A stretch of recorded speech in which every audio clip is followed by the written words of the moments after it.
దేవుని పరిశుద్ధమైన నామమునకు స్తోత్రాలు చెల్లిస్తున్నాను. మరి దినాన్ని దేవుని యొక్క వాక్యాన్ని అందించడానికి నన్ను ప్రేమించి ఈ సమయాన్ని ఇచ్చినటువంటి అభిషక్తులు, దైవజనులు, పాస్టర్ గారికి, మరి సంఘస్థులైనటువంటి మీ అందరికీ కూడా నా హృదయపూర్వకమైన వందనాలు తెలియజేస్తున్నాను. మరి అదే సమయంలో మరి దుబాయ్లో ఉన్నటువంటి దుబాయ్ తెలుగు క్రైస్తవ సంఘం తరపున కూడా మరి మీ అందరికీ శుభములు తెలియజేస్తున్నాను. ప్రియులారా, మరి నేను ఇంచుమించుగా దుబాయ్లో 22 సంవత్సరాల నుంచి దేవుని యొక్క మరి పరిచర్య చేస్తూ ఉన్నాను. నేను దుబాయ్ వెళ్ళేటప్పటికే మరి రామమూర్తి గారి ఫ్యామిలీ మరి అక్కడ మంచి మరి ఉన్నతమైనటువంటి జాబ్ చేస్తూ దేవుని యొక్క పరిచర్యలో మరి వారు ఎంతో మంచి సహకారులు అని చెప్పడానికి నేను ఎంతో సంతోషిస్తూ ఉన్నాను. మరి నేను దుబాయ్ వెళ్ళినప్పటి నుండి కూడా మరి వారు నన్ను ప్రేమించి మరి ఒక దైవ సేవకుడిగా మరి వారు చేయవలసినటువంటి పరిచర్య, మరి వారు చూపవలసినటువంటి ప్రేమ, సహకారము అంతా ఇంతని నేను చెప్పలేను. అలాంటి మంచి మరి కుటుంబముతో మరి దేవుడు మాకు ఇచ్చిన ఈ యొక్క సహవాసాన్ని బట్టి మరి దుబాయ్ వచ్చినప్పుడల్లా మరి వారిని బట్టి దైవజనులు, పాస్టర్ గారి కుటుంబము కూడా మరి మాకు పరిచయం అవటము, వారితో కలిసి చక్కని సహవాసము అనుగ్రహించిన దాన్ని బట్టి మేము ఎంతో సంతోషిస్తూ ఉన్నాం. ప్రియులారా, మరి ఈ యొక్క సమయంలో దేవుని యొక్క మరి వాక్యాన్ని చదువుకుందాం. జ్ఞాని అయినటువంటి సొలొమోను రాసినటువంటి పరమగీతము 7వ అధ్యాయము 6వ వచనాన్ని చదువుకుందాం. పరమగీతము 7వ అధ్యాయము 6వ వచనాన్ని దయచేసి ఒకరు చదవండి.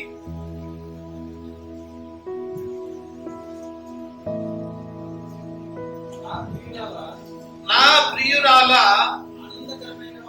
ఆనందకరమైన వాటిలో నీవు అతి సుందరమైన దానవు, అతి మనోహరమైన దానవు. చాలు.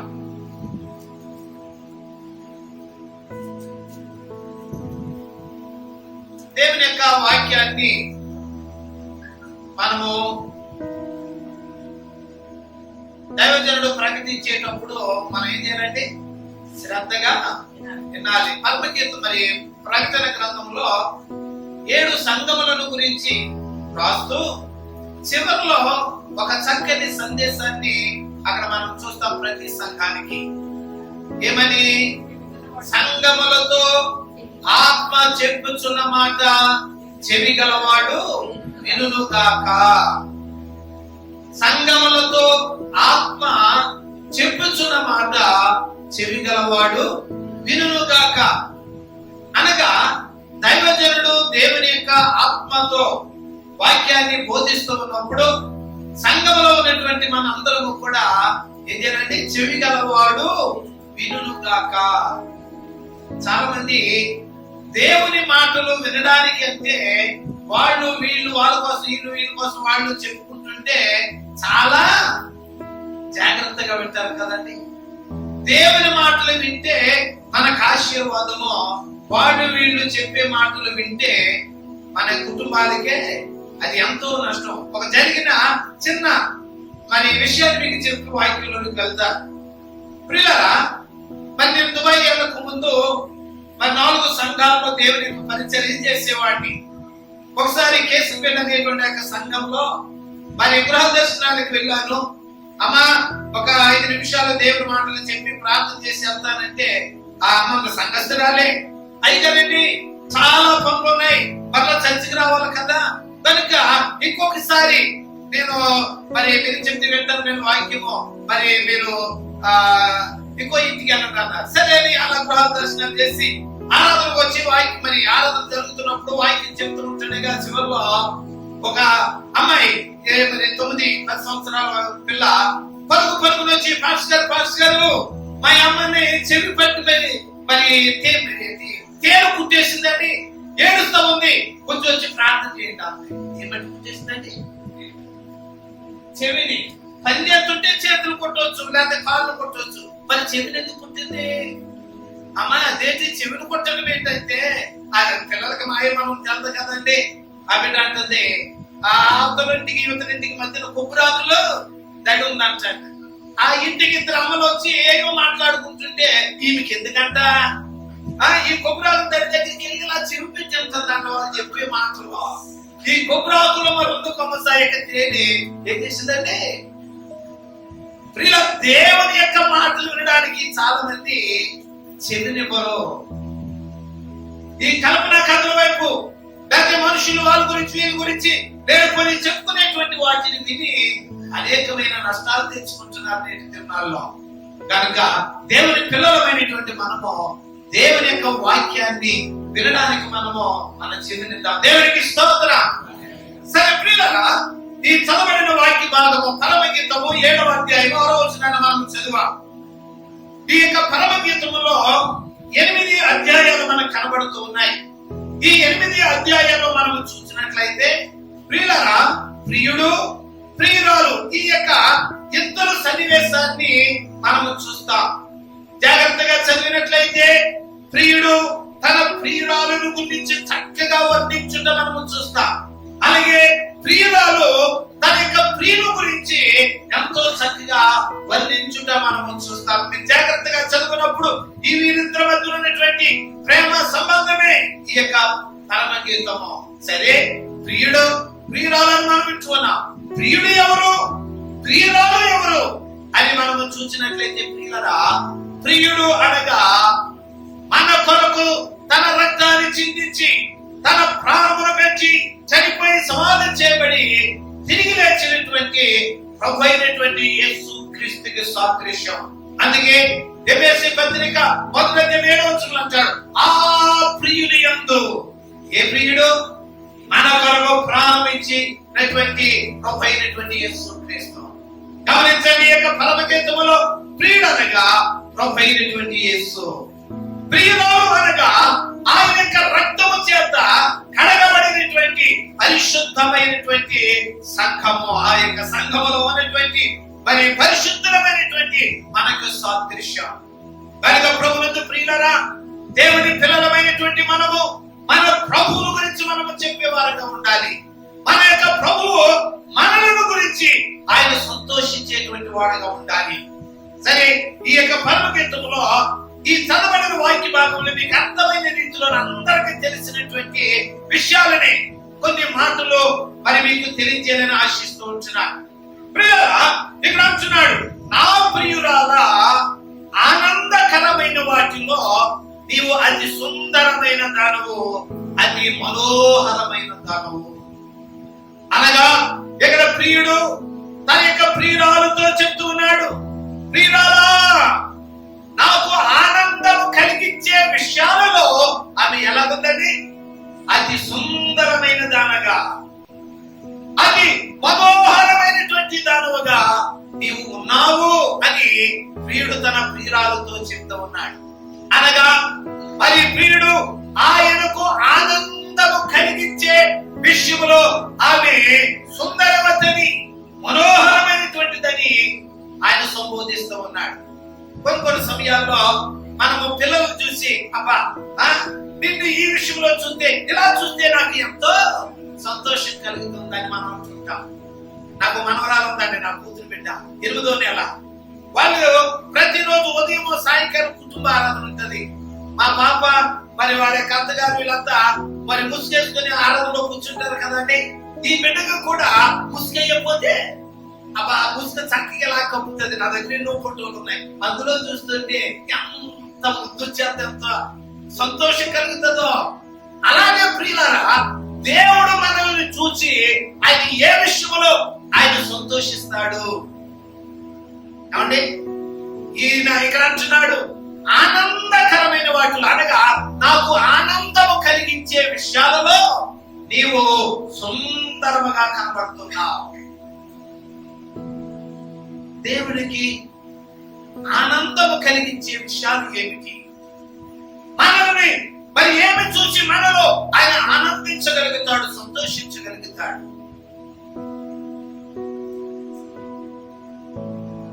కనుక సమయాన్ని బట్టి నేను క్లుప్తంగానే కొన్ని మాటలు మీకు జ్ఞాపకం చేస్తాను. దేవుడు మనలో ఏమి చూసి ఆయన సంతోషిస్తాడు, మనము దేవుని సంతోషపరిచేటువంటి వాటిలో మనం ఏ విషయంలో మనము సుందరమైనటువంటి వారముగా ఉన్నా. మొదటి మాటగా నేను ప్రియులారా, దేవుని యొక్క వాక్యములో మనము చూద్దాం. దేవుని యొక్క వాక్యములో మనము గమనించినట్లయితే కీర్తనలో 147వ కీర్తన 7వ వచనాన్ని దయచేసి ఒకరు చదవండి. కీర్తనలో 147వ కీర్తన 7వ వచనాన్ని చదువుదాం. చదవండి. కృతజ్ఞతాస్తుతులతో యెహోవాను కీర్తించుడి, సితారాతో మన దేవుని కీర్తించుడి. 147వ కీర్తన 11వ వచనం. తన యందు భయభక్తులు గల వారి యందు, తన కృప కొరకు కనిపెట్టి వారి యందు యెహోవా ఆనందించువాడై ఉన్నాడు, లేక సంతోషించువాడై ఉన్నాడు. ఈ చదవబడిన వాక్య భాగంలో మనలో ఏమి చూసి ఆయన ఆనందిస్తాడు, సంతోషిస్తాడు అంటే ఇక్కడ రాయబడిన మాట కీర్తనకారుడు అంటున్నాడు, తన యందు భయభక్తులు గల వారి యందు.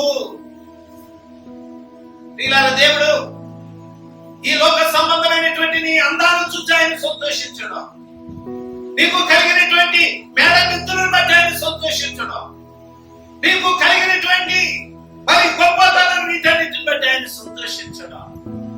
ప్రియులారా, మనం ఎంత కలిగి ఉన్నా, ఏమి కలిగి ఉన్నా, దేవుని యందు భయభక్తులు లేకపోతే అవేమి దేవునికి సంతోషాన్ని ఇవ్వలేము. ప్రియులారా, ఈ మధ్యాహ్న కాల సమయంలో దేవుడు నిన్ను చూసి ఆయన సంతోషించాలి, ఆనందించాలి అంటే ఆయన యందు మనం కలిగి ఉండాలని భయభక్తులు కలిగి ఉండాలి. అప్పుడు ఆయన నిన్ను చూసి ఆయన సంతోషించేవాడుగా ఉంటున్నాడు. నాకు ఆనందము కలిగించే వాటిలో నీవు అతి సుందరమైన దానవు. కనుక దేవునికి ఆనందము, సంతోషము కలిగించేటువంటి వాటిలో ఏమిటంటే ఆయన యందు భయభక్తులు కలిగి ఉండుట. అసలు భయభక్తులు అంటే ఏంటండి? కానీ చాలా మంది మనం చదువుకుంటూ వెళ్ళిపోతాం, దేవుని యందు భయభక్తులు గలవాడు అని. అసలు భయభక్తి అంటే మరి ఏమిటి అని మనము ఆలోచన చేసినట్లయితే ప్రియులారా, మరి సామెతలు 8వ అధ్యాయము 17వ వచనంలో మనము చూస్తే అక్కడ 13వ వచనం, సామెతలు 8వ అధ్యాయం 13వ వచనంలో చూస్తే యెహోవా యందు భయభక్తులు కలిగి ఉండుట చెడుతనమును అసహించుకొనుటయే. ప్రియులారా, చాలా మంది దేవుని యొక్క సన్నిధికి ఎంతో చక్కగా సిద్ధపడి బైబిల్ తీసుకుని వస్తారు, ప్రార్థన చేస్తారు, పాటలు పాడతారు, వాక్యం వింటారు, పాటలు ఇస్తారు, చక్కని పరిచయం చేస్తారు. కానీ చాలా మంది చెడుతనాన్ని, చెడు పనులను ఏం చేయండి మానుకోరు. కనుక ప్రియులారా, నీవు చెడు పనులు మానుకోకుండా నీవు దేవుని యొక్క సన్నిధానంలో మనం ఏది చేసినా అది దేవునికి సంతోషాన్ని ఇవ్వలేదు. దేవుని యందు భయభక్తులు కలిగి ఉండటం అంటే చెడుతనాన్ని, చెడు పనులను మనం ఏం చేయాలండి?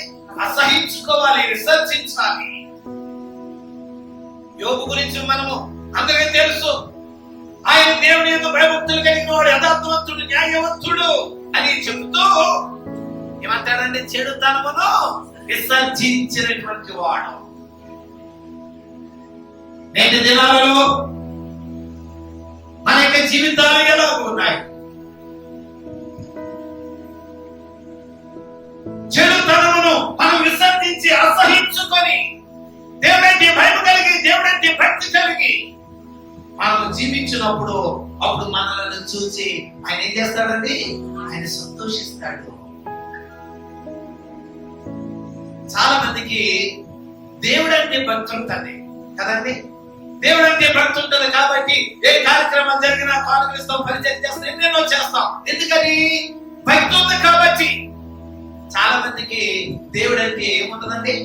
భయం ఉండదు. అయ్యో మనం ఈ తప్పు చేస్తే మరి దేవుడు చూస్తాడేమో అనేటువంటి భయము చాలా మందికి ఉండదు.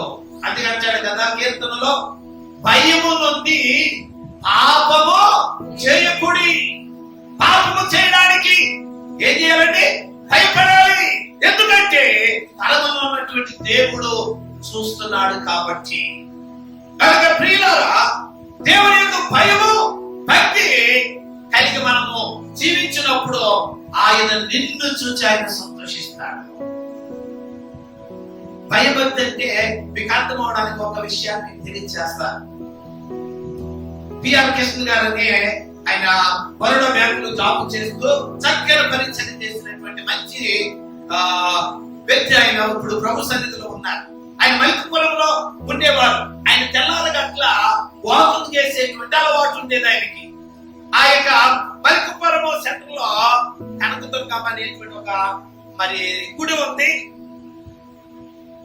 ఇంకొక ఆయన ప్రాంతంలో ఒక వ్యాపారస్తుడు ఆయన కూడా తెల్లారి గంటల వాకింగ్ చేస్తూ మరి చుట్ట కాల్చుకుంటూ వెళ్ళి ఆ యొక్క గుడి దగ్గర ఆ నోట్లో చుట్టని కాలుతున్న చుట్టను తీసి డబ్బులేసి డిబ్బి ఉంటది కదండి, ఆ డిబ్బి మీద పెట్టి దేన్ని? ఈ చుట్టని ఆ యొక్క దేవతకి సాష్టాంగపడి నమస్కారం చేసి తర్వాత మళ్ళీ ఆ డిబ్బి మీద ఉన్న చుట్టని కాల్చుకుంటూ, మీకేమర్థమైంది ఇందులో? గమనించారా? భక్తి ఉంది కాబట్టి సాష్టాంగ నమస్కారం చేశాడు. అయ్యో ఇది దేవుని యొక్క డిబ్బి, ఇది పవిత్రమైనది, ఇది అపవిత్రమైనటువంటి చుట్ట, దీని మీద పెట్టకూడదనేటువంటి భయమో లేదు. నేటి దినాలలో చాలా మంది కూడా అదే రకంగా జీవిస్తూ ఉంటున్నారు. అందుకు ఒక భక్తుడు పాటలో ఒక చక్కని చరణాలు రాశాడు. దేవుడంటే భయమో లేదు, యేసయ్య అంటే భక్తి లేదు. దేవుడంటే భయమో లేదు, యేసయ్య అంటే భక్తి లేదు. వేషాలు వేస్తూ ఉంటారు, నిజముగా మోసాలు చేస్తూ ఉంటారు. ఏంటంటే దేవుడంటే భయం లేదు, యేసయ్య అంటే భక్తి లేదు. కాబట్టి ఏం వేస్తున్నారు? వేషాలు వేస్తున్నారు, మోసాలు చేస్తున్నారు, చేయరాని కార్యాలు చేస్తూ ఉన్నారు. కానీ అలాంటి వారిని చూసి ఆయన సంతోషించేవాడు కాదు. ఎవరైతే చెడుతనాన్ని విడిచిపెట్టి అసహించుకొని దేవుడంటే భయం కలిగి, దేవుడంటే భక్తి కలిగి జీవిస్తారో వారిని చూసి ఆయన ఏం చేస్తాడండి?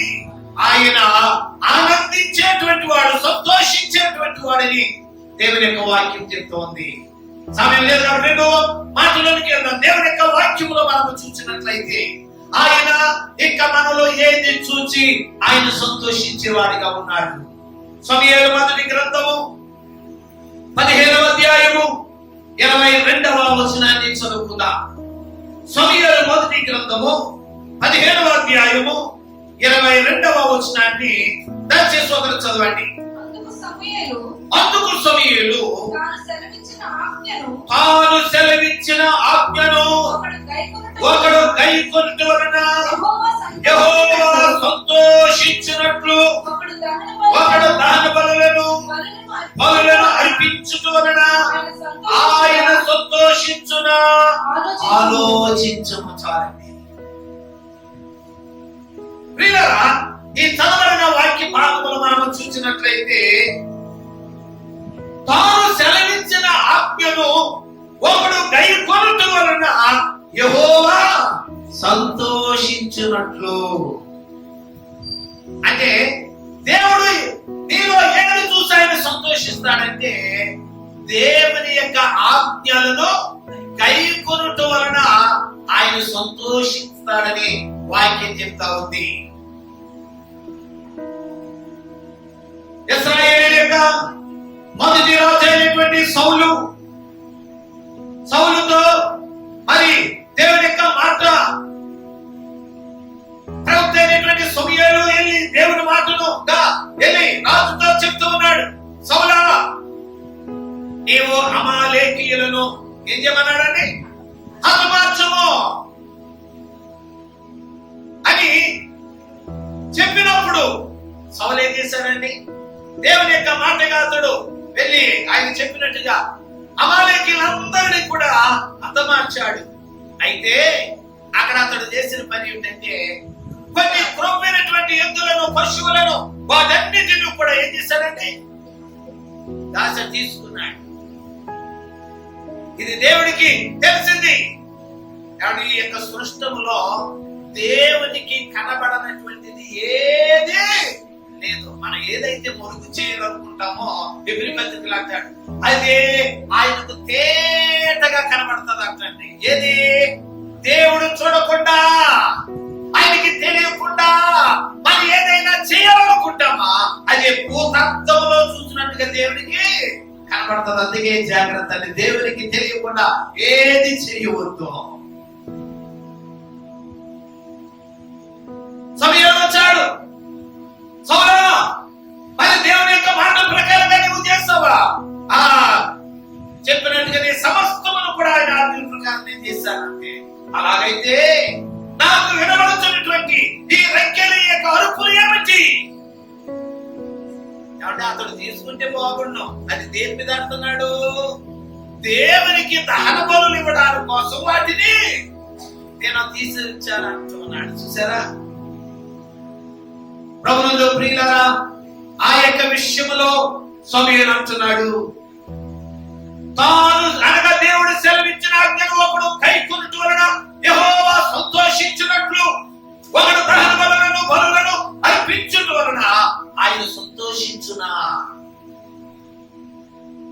అనగా నీవు దేవుని యొక్క ఆజ్ఞలను కైకొనకుండా నీవు దేవుని కోసం ఏది చేసినా ఆయనకు సంతోషాన్ని ఇవ్వలేదు. ఈ మధ్యాహ్న కాల సమయంలో మనము దేవుని సంతోషపరిచేటువంటి వారముగా ఉండాలి అంటే దేవుని యొక్క ఆజ్ఞలను మనం ఏం చేయాలండి? కైకొనాలి. అందుకే ప్రకటన 1:3 అంటాడు కదా, సమయం సమీపించింది కనుక ఈ ప్రవచన వాక్యములు చదువువాడును వినువాడును వాటిని కైకొనువారు ధన్యులు అని అంటున్నాడు. ధన్యులనే పదానికి ఇప్పుడు భాషలో దేవుని చేత ఆశీర్వదించబడిన వారని అర్థము. ప్రియులారా, నీవు దేవుని చేత ఆశీర్వదించబడాలని అనుకుంటున్నావా? మనం ఏం చేయాలండి? ఆయన యొక్క ఆజ్ఞలను మనం కైకొనాలి.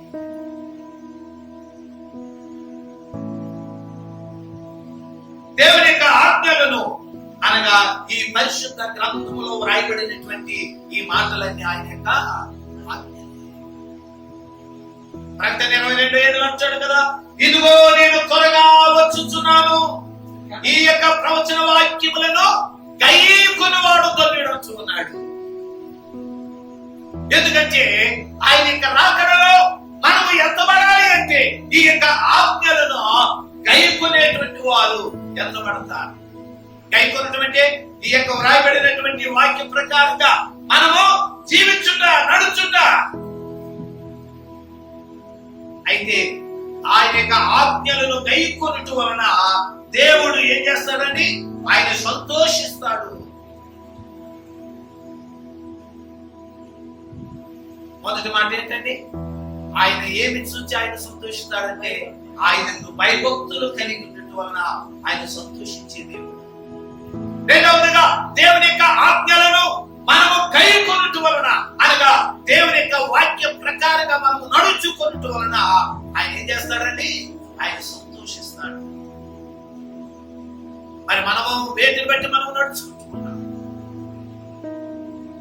దేవుని యొక్క ఆజ్ఞల ప్రకారంగా మరి మనము నడుచుకున్నట్లయితే ఆయన సంతోషించేటువంటి దేవుడు. మూడవ మాట మీకు జ్ఞాపకం చేయాలని ఆశిస్తూ ఉంటున్నాను. హెబ్రీ పత్రిక 10వ అధ్యాయము 38వ వచనాన్ని చదువుదాం. హెబ్రీ పత్రిక 10వ అధ్యాయము 38వ వచనాన్ని చదువుదాం. నా ఎదుట నీతిమంతుడైన వాడు విశ్వాస మూలముగా జీవించును, కానీ అతడు వెనుక తీసిన యెడల అతని యందు నా ఆత్మకు సంతోషము లేదు. అంటే దీని భావం ఏంటండి? పిల్లరా, ఈ యొక్క వాక్య భాగంలో మనము చూసినట్లయితే దేవుని పిల్లలమైనటువంటి మనము ఎన్ని కష్టాలు వచ్చినా, ఎన్ని నష్టాలు వచ్చినా, ఎన్ని సమస్యలు వచ్చినా, బాధలు వచ్చినా, వ్యాధులు వచ్చినా నా దేవుడు ఉన్నాడని విశ్వాసముతో ముందుకు మనము సాగిపోయినప్పుడు ఆయన సంతోషిస్తాడు. ఒకవేళ వెనుక తీసిన ఎడల నా ఆత్మకు సంతోషం ఉండదు. అనగా ప్రియులారా, దేవుని పిల్లలమైనటువంటి మనము మన ఆత్మీయ జీవితంలో మనము విశ్వాసముతో మనం ఏం చేయాలండి? ముందుకు సాగిపోవాలి. దేవుడు తన ప్రజలైనటువంటి ఇశ్రాయేలీయులను ఐగుప్తు దేశం నుండి పాలు తేనెలు పంచే కనాను దేశానికి నడిపించేటువంటి సమయంలో అనేకమైనటువంటి సమస్యలు, శోధనలు ఎన్నో వారికి ఎదురైనప్పుడు అక్కడ ఒక మాట నాకు ఎంతో సంతోషిస్తుంది. ఏమనంటే సాగిపోవుడి. ఏంటంటే సాగిపోవుడి. మీరు వెనుక అడుగు వేయవద్దు.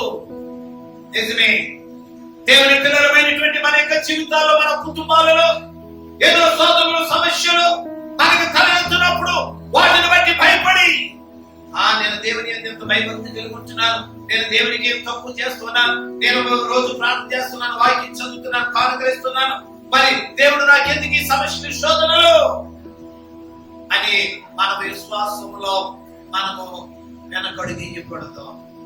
ప్రియులారా, నాకు కలిగినటువంటి మరి బలహీనతను బట్టి కూడా నేను ఒకసారి ఎంతో మరి దేవుని మీద నాకు వైపు ఒకసారి కోపం వస్తూ ఉంటుంది. ఎందుకంటే నా చిన్నప్పుడు నుండి మా తల్లిదండ్రులు, మా నాన్నగారు గొప్ప దైవజనులు అయినా మమ్మల్ని సినిమా అంటే ఎలా ఉంటుందో మాకు తెలియదు, అలాగే మమ్మల్ని పెంచారు ఆయన.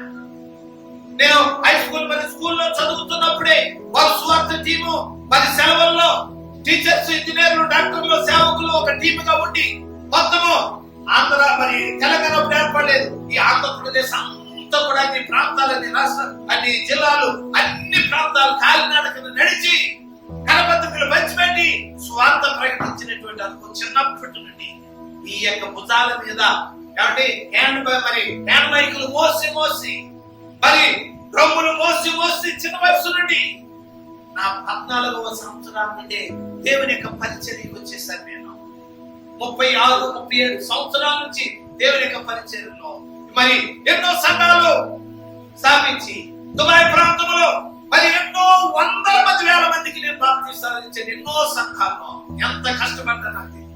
దాని ప్రభు నేను ఎంత పరిచర్య చేసినప్పుడు కూడా నాకెందుకు ఈ బలహీనత పెట్టావని ఒక్కొక్కసారి నేను ఎంతో చింత కలుగుతుంది.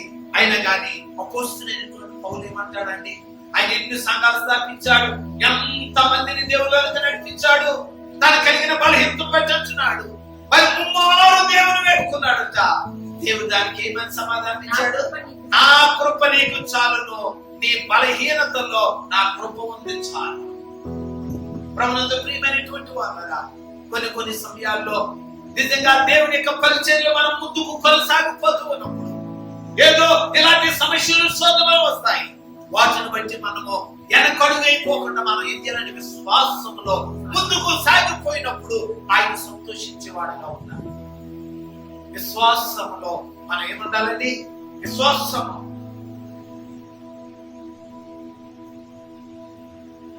ఒక ఆమె బజార్కి వెళ్ళి ఏమండి 2 చేపలు కొనుక్కొచ్చిందంటే ఆ చేపలు ఉంద మరి పూర్వస్థితి ఏంటంటే అవి కాలువలో ఉంటూ ఉన్నాయి. 2, ఒకటి విశ్వాసం, ఒకటి అవిశ్వాసం. దేనికి? చేపలకి. అయితే ఆ యొక్క వేసవి కాలం వచ్చినప్పుడు మా ప్రాంతంలో కాలువలు కట్టేస్తారండి. మెల్లమెల్లగా క్రమేపీ నీళ్లు ఆరిపోతుంటాయి కదా.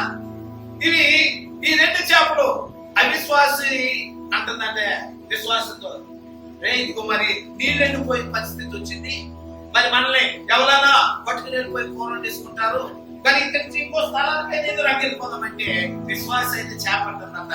విశ్వాసం ఉంచు, దేవుడు మన పట్ల కార్యం చేస్తాడు. అదేమంటుంది? విశ్వాసం అన్నమాట. నీళ్ళని ఎండిపోతుంటే ఇంకా విశ్వాసం అంటే ఇంకా కొన్ని రోజులు ఇంకా ఉన్న నీళ్లు కూడా ఇంకిపోయే సమయానికి వచ్చినప్పటికీ అలాగే అంటుంది. ఈ విశ్వాసం కూడా దేవుని విశ్వాసం ఉంచమంట. ఇంకే విశ్వాసము? ఈ లోపల చేపలు పట్టడానికి వచ్చేటువంటి వాడు అలాగా పట్టుకోవడానికి వస్తుంటే ఈ అవిశ్వాసాన్ని చేప విశ్వాసం తగ్గుతుందంట. నీ మాట ఇది నేను ఇరుక్కుపోయాను, వాడు అంత నడుపు వాళ్ళిద్దరు పట్టుకుంటాడు, పొద్దులు వేసుకుంటాడు, అవి వేసుకుంటాడు, పొర అయిపోతాను. నువ్వు దేవుని యొక్క విశ్వాసం వచ్చే ఇంకా విశ్వాసం అంటున్నాను. పుట్టలో వేసేసుకున్నాడు. పుట్టలో కూడా అంటుందంటే విశ్వాసంతోటి నీ మాట ఇది అనవసరంగా నేను బలైపోయాను. చూడు ఏమయ్యా, ఇప్పుడు బజార్కి వెళ్తాడు, అమ్మేసుకుంటాడు, వాళ్ళు పూర్వం వేసుకుంటారు. ఇంకా ఈ విశ్వాస శాప ఏమంటుంది? విశ్వాసం దేవుడు కాదు. ఇంక వీళ్ళిద్దరికి ఫైటింగ్ అప్పట్లో.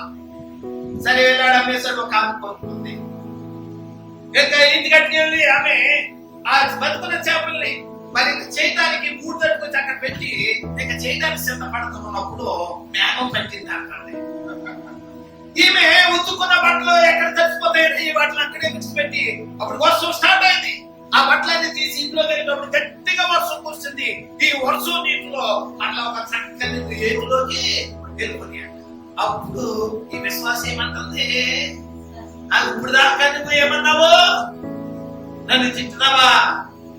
దేవుడు చూసావా ఎంత పని చేసి పోరైపోయేటువంటి మనల్ని దేవుడు యొక్క వాళ్ళ నీతి ద్వారా వల్ల కనుక ప్రభుత్వ ప్రియులారా, దేవుని పిల్లలమైనటువంటి మనకి ఆఖరి సమయం వరకు కూడా అంటే నేను ఎంతో మందికి ఒక మాట అంటాను, అమ్మా నిరుత్సాహపడకండి, ఆఖరి క్షణంలో కూడా దేవుడు నీ పట్ల కార్యం చేస్తాడు. అలాగ వేదైపోయినటువంటి వాళ్ళు ఎంతో వేదనతో ఉన్నప్పుడు నేను అదే మాట అంటే వాళ్ళు కొంతమందికి నమ్మకం కలిగేది కాదు. ఎందుకంటే ఎంతకాలం చూస్తున్నాము, ఆఖరి సమయంలో అవుతుందా? కానీ అలాంటి అనుభవాలు ఎన్నో. దేవునికి స్తోత్రం. ప్రభుత్వ ప్రియమైనటువంటి వాళ్ళరా, నా జీవితం అయిపోయింది, ఏమీ లేదు, అయోగ్యాన్ని నువ్వు భయపడుతున్నావేమో.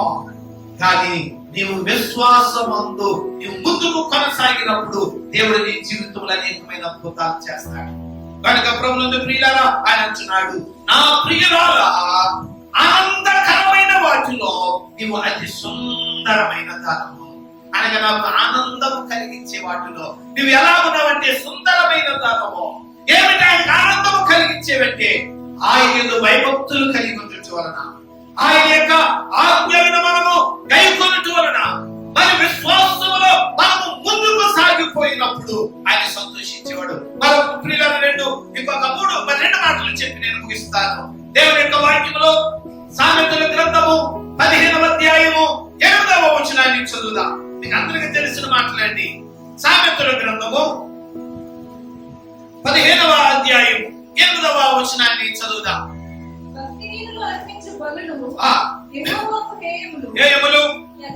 గమనించండి, యథార్థవంతుల ప్రార్థన ఆయనకు ఆనందకరము. యథార్థవంతుల ప్రార్థన ఆయనకు ఆనందకరము. దేవునికి ఏది ఆనందం కలిగిస్తుందండి? ప్రార్థన. ప్రభుత్వ ప్రియులారా, దేవుని పిల్లలమైనటువంటి మనము ప్రార్థనకి ఎంత సమయాన్ని మనము గడుపుతూ ఉన్నాం? అసలు ఉదయం లేచి ఎంతమంది ప్రార్థన చేస్తున్నారు? దేవుని యొక్క వాక్యంలో మనము చూసినట్లయితే దావీదు భక్తుడు అంటాడు, దేవా ఉదయం నా ప్రార్థనని సన్నిధిని సిద్ధము చేసి కాల్చీదులు గాక. మనం తెల్లవారగానే ముందు ఏం చూస్తామంటే మొబైల్ చూస్తాం, ఎవరు గుడ్ మార్నింగ్ పంపారు, ఎవరైనా మెసేజ్లు పంపారు, ఏంటని ముందు మనం అక్కడికి వెళ్ళిపోతాం. కానీ ప్రియులారా, మనం లేవగానే మనము దేవునితో సహవాసం ఉండాలి. ప్రార్థన అనగా మనము ఏంటి? దేవునితో మాట్లాడుతా. అంటే మరి దేవుడు మనతో ఎలా మాట్లాడతాడు? ఆయన వాక్యము చదువుట ద్వారా దేవుడు మనతో మాట్లాడతాడు. మనము దేవుడితో మాట్లాడాలంటే ప్రార్థన ద్వారా. ఎవరి మధ్యవర్తులు అక్కర్లేదని దేవుడితో మాట్లాడటానికి. ఏదైనా ఒక ఉద్యోగం కావాలా, ఏదో ఒక కార్యము నీ పట్ల జరగాల, అది నీ వల్ల కాదు. అప్పుడు ఏం చేస్తారండి? మధ్యవర్తుల దగ్గరికి వెళ్ళి కత్తువాళ్ళు పట్టుకుని వారి యొక్క రికమెండేషన్ ద్వారా మనం చేయించుకుంటాం. కానీ దేవుడి అంత ప్రేమ కలిగిన వాడండి. ఆయన అందరికి అందుబాటులో ఉండడానికి ఆయన సిద్ధంగా ఉన్నాడు. ప్రతి వారి యొక్క ప్రార్థన వినడానికి ఆయన సిద్ధంగా ఉన్నాడు. యథార్థవంతుల యొక్క ప్రార్థన ఆయనకు ఆనందకరము. కనుక మన యొక్క జీవితాల్లో మరి ప్రార్థన ఒక భక్తుడు అంటున్నాడు, నీవు ప్రార్థన ద్వారా ప్రపంచానంతటిని కూడా నీవు జయించగలుగుతావంత శక్తి ప్రార్థనలో ఉంది.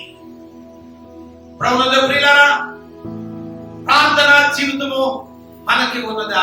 ప్రార్థన చేసేటువంటి వారైతే దేవునికి ఎంతో ఆనందము. బైబిల్ గ్రంథంలో అనేక మంది భక్తులు ప్రార్థనలు చేసి గొప్ప గొప్ప కార్యాలు జరిగించుతున్నారు.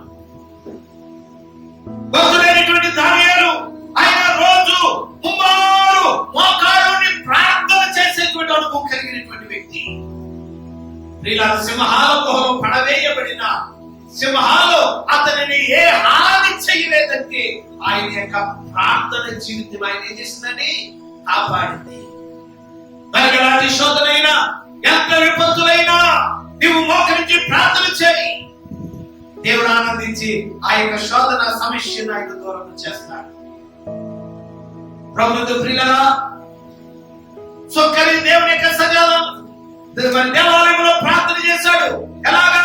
తిరిగిన హృదయముతో దేవా పాపినైన నన్ను కరుణించుమని.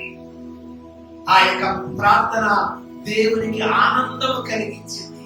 ఇంకొక ఆయన ప్రార్థన చేశాడు, ఎవరంటే పరిసయ్యుడు.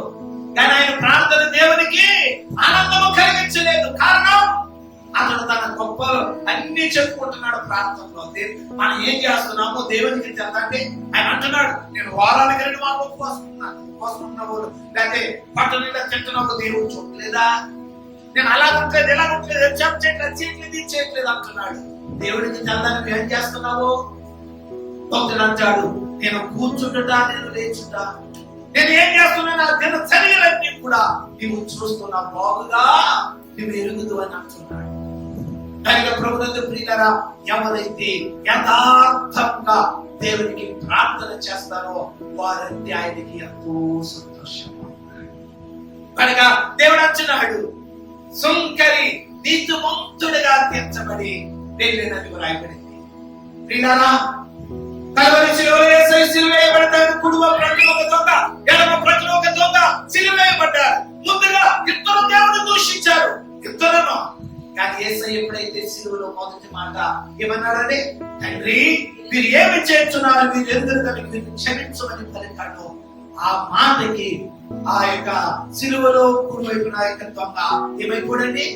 మారిపోయాడు. మారు మనసుకుంటాడు, ఏంటినా ఈయన మీద ఉమ్మలేస్తున్నా, పిడుగుతులు గుద్దుతున్నా, ఏడన చేస్తున్నా, ఎన్ని చేసినా మీరేం చేస్తున్నారు, మీరు క్షమించమంటున్నాడు.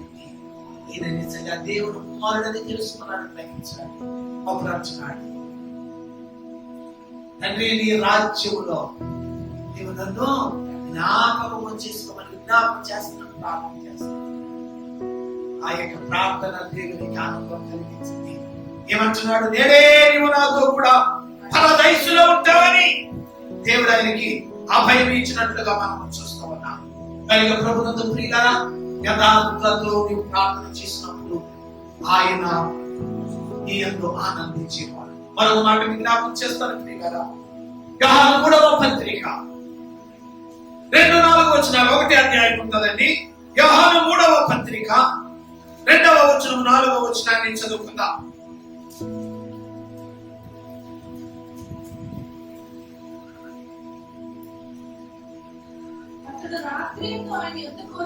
యోహాను రాసిన 3వ పత్రిక 4వ వచనాన్ని చదువుతామండి. 4వ వచనం, నా పిల్లలు సత్యమును అనుసరించి నడుచుకొనుచున్నారని వినుట కంటే నాకు ఎక్కువైన సంతోషము లేదు. ప్రియులారా, ఆయన రక్తము చేత కడగబడిన ఆయన పిల్లలమైనటువంటి మనము సత్యాన్ని అనుసరించి నడుచుకున్నట్టు వలన ఆయనకు సంతోషము కలుగుతా ఉంది. నా పిల్లలు సత్యమును అనుసరించి నడుచుకొనుచున్నారనే సంగతి వినుట కంటే అంతకైన సంతోషం నాకు లేదు. తెలిసితే సత్యం అంటే ఏంటి? 119వ కీర్తన 140వ వచనం అనుకుంటాను, నీ వాక్యమే సత్యము. ప్రియులారా, దేవుని యొక్క వాక్యము సత్యమైనది. యేసయ్య అంటున్నాడు యోహాను 14:6 వచనంలో, నేనే మార్గము, నేనే జీవము, నేనే సత్యము. కనుక ప్రభువునందు ప్రియులారా, సత్యమైనటువంటి దేవుని యొక్క వాక్యాన్ని అనుసరించి నడుచుకునుట, సత్యవంతుడైనటువంటి యేసును అనుసరించి నడుచుకొనుట. అపోస్తలుడైన పౌలు అంటాడు, నేను క్రీస్తును పోలి నడుచుకొనుచున్న ప్రకారం మీరు నన్ను పోలి నడుచుకోండి. అబ్బా, పౌలు గారు అంత ధైర్యంగా అంటున్నాడంటే నేను క్రీస్తును పోలి నడుచుకొనుచున్నాను. నిజమే, క్రీస్తు ఎన్ని శ్రమలు పడ్డాడో పౌలు గారు కూడా అంతకంటే శ్రమలు పడ్డాడు. ఆయన ఎంత క్రీస్తులాగా జీవించుకుంటా మాట అంటాడని, నేను క్రీస్తును పోలి నడుచుకొనుచున్నాను కనుక మీరు నన్ను పోలి నడుచుకోండి. నేను కొన్ని సమయాల్లో మా సంఘములో ఎవరైనా లేటుకు వచ్చినా ఏదైనా బుద్ధి వ్యతిరేకంగా అదే మొన్న నేను పాస్టర్ గారు అంటే రామమూర్తి గారు చెప్తుంటారు, ఈ సంఘంలో పాస్టర్ ఎంత క్రమమైన పద్ధతిలో ఉంటారు, టైం టు టైం అన్ని చెప్తూ ఉండేవారు ఆయన. నేను చూడకపోయినా ఆయన చెప్పిన మాటలు బట్టి నేను పాస్టర్ గారిని సంఘాన్ని కొన్ని సమయాల్లో మాదిరిగా పెట్టి నేను వారికి బుద్ధి చెప్తూ ఉంటాను. కానీ పౌలు అంటున్నాడు, నేను క్రీస్తును పోలి నడుచుకుంటున్నాను కనుక మీరు నన్ను పోలి నడుచుకుని అనగా యేసయ్య అంటున్నాడు, నేనే సత్యము అనగా దేవుని పిల్లలమైనటువంటి సత్యమైనటువంటి వాక్యాన్ని అనుసరించి సత్యవంతుడైనటువంటి యేసు ప్రభుని అనుసరించి మనము జీవించినప్పుడు నడుచుకున్నప్పుడు మనలను చూసి ఆయన సంతోషిస్తాడు. దేవునికి స్తోత్రం. చివరిగా మరొక మాట చెప్పి నేను ముగిస్తాను. యెహెజ్కేలు గ్రంథము 18వ అధ్యాయము 23వ వచనాన్ని చదువుతాం. యెహెజ్కేలు గ్రంథము 18వ అధ్యాయం 23వ వచనం. దుష్టులు మరణము నొందుట చేత నాకేమాత్రమైన సంతోషము కలుగునా? గమనించండి, వారి యొక్క ప్రవర్తనను దిద్దుకొని బ్రతుకుటయే నాకు సంతోషము చాలండి. హల్లెలూయా. ప్రభువుతో ప్రియమైనటువంటి వారలారా, ఈ యొక్క వాక్య భాగములో మనం చూసినట్లయితే దుష్టులు కాబట్టి పాపులు తమ యొక్క ప్రవర్తనను మార్చుకునేది బ్రతుకుటయే నాకు సంతోషము. కనుక ప్రభువుతో ప్రియమైనటువంటి వారలారా, మనము దేవుని దృష్టిలో ఎలాగో మనము బ్రతుకుతూ ఉన్నాం. మన యొక్క బ్రతుకు దేవుని దృష్టిలో ఎలాగ ఉందో ఒక్కసారి మనం పరిశీలన చేసుకున్నాం. దుష్టులు తమ యొక్క మరి దుర్మార్గులు వాళ్ళ దుష్టత్వంలో ఉండి జీవించడం వల్ల ఆయనకు సంతోషం లేదు. వారు తమ యొక్క ప్రవర్తనను దిద్దుకొని మార్చుకొని బ్రతుకుటయే నాకు సంతోషం. కనుక ప్రియులారా, నేటి దినాలలో ఈ యొక్క పరిచర్య, దేవుని యొక్క వాక్యము, ప్రార్థన ఎన్ని ఎందుకంటే అందరూ జీవితాలు మారాలి, అందరూ వారు మనసు పొందాలి, అందరూ తమ యొక్క ప్రవర్తనను మార్చుకొని దేవుని వైపు తిరగాలని, దేవునిలాగా జీవించాలని, అప్పుడే ఆయనకు సంతోషం.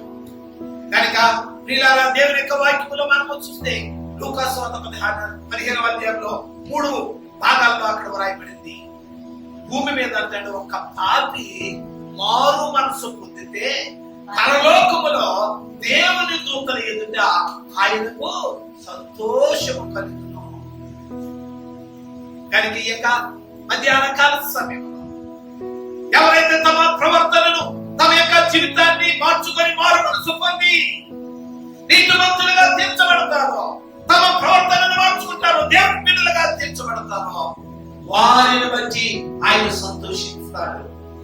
కనుక ఇంకా ఎవరైనా దుర్మార్గముగా, ఇంకా ఎవరైనా పాపులుగా మరి జీవిస్తూ ఉంటే అది దేవునికి సంతోషము కాదు, ఆయనకి దుఃఖం.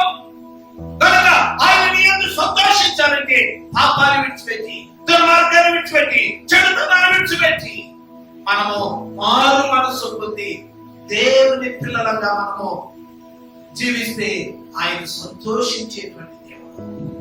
కనుక నిన్ను నన్ను మనందరినీ ఆయన రక్షించి తన బిడ్డలుగా చేసుకోవడానికి ఆయన 2021 సంవత్సరాల క్రిందటే ఆయన ఈ లోకంలో మరియ గర్భాన పరిశుద్ధుడిగా జన్మించి 33.5 సంవత్సరాలు జీవించి చివరి 3.5 సంవత్సరంలో పరలోక రాజ్య సువార్తను అనేక రకాలుగా ఉపమానములతో బోధించి ఆయన దగ్గరికి వచ్చిన వారందరినీ కూడా స్వస్థపరిచి ఆయన మనందరి పాపముల నుండి రక్షించడానికి కలువరి శిలువలో ఆయన తన రక్తాన్ని అంతటిని కూడా చిందించి తన ప్రాణమును మన కొరకు అర్పించి చనిపోయి సమాధి చేయబడి ఆయన తిరిగి లేచాడు.